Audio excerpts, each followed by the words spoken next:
নমস্কার বন্ধুরা, রাধে রাধে। আমি অ্যাস্ট্রোনিউমারোলজিস্ট সার্থক। আজ তোমাদের একটা ভিন্ন ধরনের আপডেট দেবো বা গুরুত্বপূর্ণ রেমেডি শেয়ার করব, যেটা কিন্তু তোমাদের জীবনে প্রচুর পরিবর্তন বা প্রচুর উন্নতি নিয়ে আসতে পারে। তোমরা কি শিব ঠাকুরের খুব বড় ভক্ত? তোমরা সকলেই জানো শ্রাবণের সোমবার আসতে চলেছে খুব শিগগিরই, আগামী পরশু অর্থাৎ 21 তারিখ, 21 জুলাই, শ্রাবণ মাসের প্রথম সোমবার। তোমরা যদি জীবনে প্রচুর অর্থ সম্পদ প্রাচুর্যকে আকৃষ্ট করতে চাও, অ্যাবান্ডেন্স খুশি লাইফে পেতে চাও এবং শিব ঠাকুরের পরম পূজনীয় ভক্ত হয়ে উঠতে চাও, তাহলে এই উপায় তোমাদের অবশ্যই করতে হবে। ভিডিওর লাস্ট অব্দি দেখো, অবশ্যই এই আপডেট পেতে পারবে।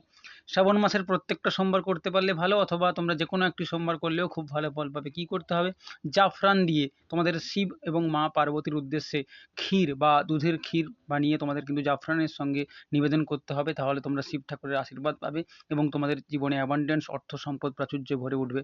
করে জানিও রেমেডিটা। যদি ভালো লাগে অবশ্যই লাইক ও শেয়ার করবে, সাবস্ক্রাইব করে দেবে, বন্ধুদের মধ্যে শেয়ার করে তাদেরকেও হেল্প করার চেষ্টা করবে। থ্যাংক ইউ বন্ধুরা। রাধে রাধে। ওম নমঃ শিবায়।